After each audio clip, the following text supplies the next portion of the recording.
Hi, it's your Miss K here, and I welcome you to my podcast channel. If you're new here today, I welcome you with a big warm virtual hug.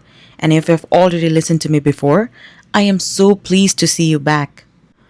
For today's episode, I want to talk about something that most people don't even realize about themselves. Something subtle, but so real. The strange comfort we find in chaos, and how, when calm comes, it almost feels wrong. Like we're missing something, or like we don't know what to do with it. I remember so clearly after going through some really heavy situations, those betrayals, heartbreaks, moments where I knew mentally I had to move on, but physically, emotionally, my body refused. Even when I found calmness after that phase, I almost sabotaged it, seeking drama, seeking intensity, seeking chaos. And here's the thing, if you've ever felt that way too, like you're constantly searching for something, chasing noise, even when calm is right in front of you, this episode is for you. Because today, we're going to explore why chaos feels like home, why calm feels uncomfortable, and what science, philosophy, and even my own life teaches about it. Let's start simple. Chaos isn't just drama. It's not just fighting or constant stress. Chaos can be the small, almost invisible patterns we cling to, like overthinking, constant social noise, emotional intensity, patterns in relationships, overcommitting. All of it us keeps in motion, and motion, even if it's messy, feels alive. But in contrast, calm is silence, stillness, solitude, and peace. But here's the strange part. When calm shows up, our brain often freaks out. Why? Because chaos triggers our survival mechanisms. It releases dopamine and adrenaline. Even if it's bad stress, it's stimulation.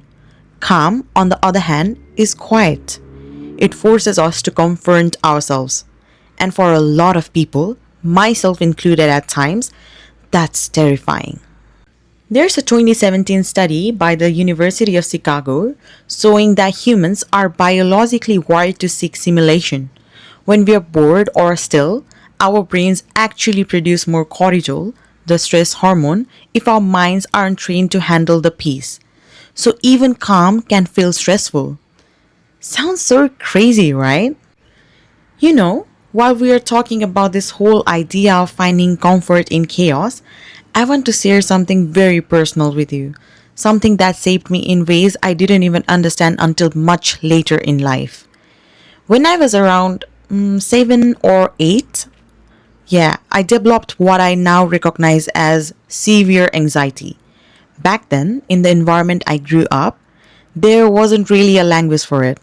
Mental health wasn't openly talked about, so when my symptoms began, the shaking hands, trembling legs, my body literally reacting on its own, people didn't know what to call it. Doctors thought something was physically wrong with me. I was hospitalized for months. They ran brain scans, pulled blood samples, and put me on a very strong medication for a very long time. Imagine being a little child in a hospital bed surrounded by people who were trying to fix something when in reality, no one even knew what that something was. I mean, it was just so terrifying for me as a child. And the trigger? It sounds small now, but to my little brain back then, it was enormous. At my school, if a child came late, even just by a minute, they were punished in front of everyone. You had to stand in a line and face humiliation. I was a very disciplined kid back then, and my mind was wired to take everything literally and seriously. So every morning before school, I would panic so much.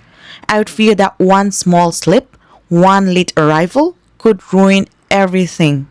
That fear built up inside me like a storm until my own body began to rebel. Even now, as an adult, I catch myself showing up to places earlier than needed because that old panic is still somewhere in my subconscious. That chaos I lived through as a child literally shaped the way my brain wired itself. Looking back, I don't feel pity for that little girl anymore. I feel gratitude Because what happened pushed me to ask questions. It pushed me to explore mental health, psychology, human behavior, the very things I'm sharing with you right now. It gave me the hunger to understand why we live in these patterns, why chaos sometimes feels safer than calm. And I'm sharing this with you not to play the victim, but to remind you you are not alone in your chaos. Sometimes the things we go through, even when we don't understand them, become the exact foundation that makes us stronger, more curious, more empathetic human beings. That's why I believe talking about this matters. Because if I, as a little child, could grow through it and come out with much deeper perspective, then so can you. Now, let me share with you the concept of chaos as a comfort zone. Sounds weird, right? But that's true. When we're constantly in high energy, high emotion environments, our brain get addicted to it. It becomes familiar. Familiar feels safe. And ironically, the calm that we say we want actually feels like danger because we're not used to it. A 2015 study on stress adaptation found that people who grew up in unstable or high stress environments often develop a kind of neurological addiction to chaos. Their baseline for normal is intense, so calm feels almost boring or worse, like something is missing. Think about it. Maybe you've been in a friendship, a relationship, or even at work where drama was constant. And when one day it finally settles, you find yourself almost searching for the next problem, almost creating a storm. That's chaos as comfort. I've caught myself doing that. Even after leaving an emotionally manipulative situation, I almost created chaos with minor things in my life just to feel alive again. And I realized it wasn't about the people, it wasn't about the situation.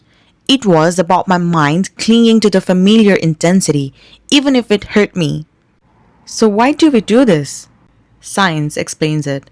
Chaos triggers a mix of dopamine, our pleasure neurotransmitter, and adrenaline. Even negative experiences stimulate our brain's reward system. This is why drama can feel exciting, addictive, and why calm can feel empty or boring. Humans are wired for survival. High alert means high readiness, and our brains start to equate constant simulation with life, whereas quiet moments like calmness forces reflection, and that can trigger anxiety because the brain has nothing external to focus on. Suddenly, your own thoughts, your own fears, your own insecurities come up. That's why peace feels uncomfortable. Studies in behavioral neuroscience show that overstimulation, even stressful stimulation, can feel rewarding because of the dopamine response. And when people try to be calm, their brain initially resists, creating internal discomfort until new neural pathways are formed. So here's where I want you to pause and reflect. Ask yourself, in which areas of life do you keep choosing chaos? Maybe it's work, maybe it's love, maybe it's friendship, or even internal drama you create. Recognize it. That's the first step. For me, it was mostly work. I kept gravitating to intensity because calm felt emptiness. And what I learned slowly is that calm isn't empty. It's space to see yourself clearly. Chaos hides the parts of us we don't want to face, and calm, on the other hand, is where real clarity begins. So, if you're like me, where you overcome it, overthink, or constantly plan, hustle, or scroll, that's chaos. And if you feel restless in quiet moments, that's your brain telling you it's used to the intensity you set as baseline for yourself. Okay, now we get into the work. These are the steps I speak about in this episode. How and why it actually works in your brain and body, those tiny doable moves you can start doing today. Treat this like a manual for your nervous system. Step 1. Micro moments of stillness. Train your nervous system in tiny doses. The first and simplest move is deceptively powerful. Short pockets of stillness. Not 3-hour meditations, unless you want them, but 5 deep minutes where you give your nervous system permission to downshift. And why does it work? Explaining it on short science, your body runs on cues. The cues like breath, posture, sight. When you slow the breath and soften posture, your vagus nerve engagement increases and your sympathetic alarm lowers. This is polyvagal theory in practice, and it's why the breath truly is a handle on your state. Alright, let's try it right now. Place your hand on your belly. 2 short inhales and a long exhale. Tell yourself, I am safe enough to feel. At first, this may feel awkward. Your mind will protest. That's normal. Over weeks, 5 minutes becomes the anchor your nervous system starts to expect. Step 2. Observe without judgment. Step 2 is about becoming a calm witness to what shows up. Not fixing, not analyzing, just naming it. Affect leveling, literally saying the emotion aloud, reduces amygdala activity and increases prefrontal cortex regulation. In plain English, naming lowers your brain's alarm and helps you to think instead of react. So let's have an habit of saying, I feel tired. I feel let down. I feel scared. And that's okay.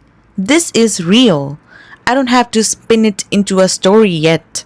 I don't have to fix it. I can just take a moment and feel it first. And if your mind immediately argues, I shouldn't feel this, respond with compassion. It's okay to feel this. You are teaching your brain it's allowed to be seen. Step 3. Regulate the body before you rewrite the story. You can't logic your way out of a state where your body is devastated.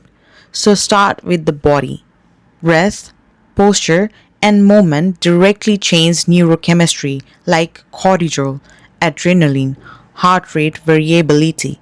Practices that change physiology create the window where your thinking can change. I just learned a very good grounding technique that we can use.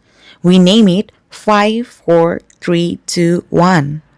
It goes like, name 5 things you see, 4 things you feel, 3 sounds you hear right now, 2 smells, and 1 taste. It makes you learn to be in the moment and to concentrate on your thoughts and surroundings. It's really good. Give it a try. Step 4. Acceptance of rock bottom as bedrock and reframing resistance. This is the paradox. Your pain is not a mistake. It's a teacher. Acceptance here does not mean you like the pain. It means you stop feeding it with resistance. Acceptance reduces suffering not by removing pain, but by removing the extra suffering that comes with fighting reality. Acceptance and commitment therapy highlights that resistance multiplies pain. For example, when I first accepted that I had been manipulated, I stopped battling the memory and began using it to clarify my boundaries. Acceptance gave me leverage, not defeat. Step 5. Micro-rewiring. Change is an identity project. Your brain rewires when new acts are paired with who you want to become. Neuroplasticity responds to repetition combined with emotional meaning. B.J. Fogg's Tiny Habits and Implementation Intention research showed that if-then plans plus identity language equals to durable change. You know what we can do in this? We can make an action plan. Maybe track 3 days in a row. The satisfaction of a streak builds trust. Trust begets bigger change. When you finally start trusting yourself, change then begins. The last step I have for you, that's step 6, is celebrate micro calm moments. Our brain loves reward. If calm feels unrewarding at first, pair it with something that lights up your dopamine system, small and healthy. Because dopamine motivates repeat behavior. If calm becomes associated with pleasure, you'll seek it more. That's how we beat the dopamine pull of chaos. For example, we can do maybe 5 minutes of stillness and then enjoy one delicious sip of high quality tea with a relaxed time. You can also pair a calm walk to a 60-second phone free gratitude note. But avoid pairing calm with toxic rewards like doom scrolling, binging. Choose a small, nourishing treats that will help you build repetitive good habits.